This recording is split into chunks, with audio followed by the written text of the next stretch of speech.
पुढची अपडेट नागपूरमधून आहे। नागपुरात आरएसएस आणि भाजप यांच्यातील समन्वय बैठक सुरू झाली आहे। संघाच्या रेशीमबाग कार्यालयातील या बैठकीला मुख्यमंत्री देवेंद्र फडणवीस, केंद्रीय मंत्री नितीन गडकरी यांच्यासह पंकज भोयर, अशोक उईके, आकाश फुंडकर, संजय कुटे, सुधीर मुनगंटीवार, हंसराज अहिर उपस्थित आहेत। महापालिका निवडणुकीच्या पार्श्वभूमीवर ही बैठक महत्त्वाची मानली जाते।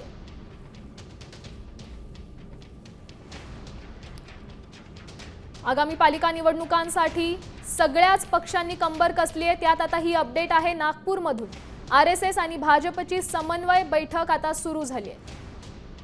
पालिका निवडणुकीची तयारी म्हणून ही बैठक घेण्यात येते।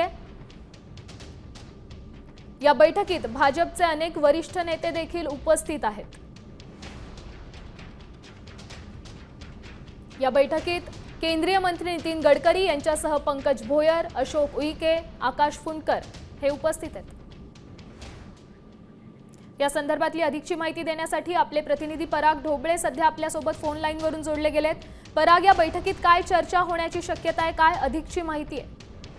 खरं तर संघाची जी आहे भाजपच्या पक्षीय नेत्यांसोबत ही समन्वय बैठक दरवर्षी होत असते।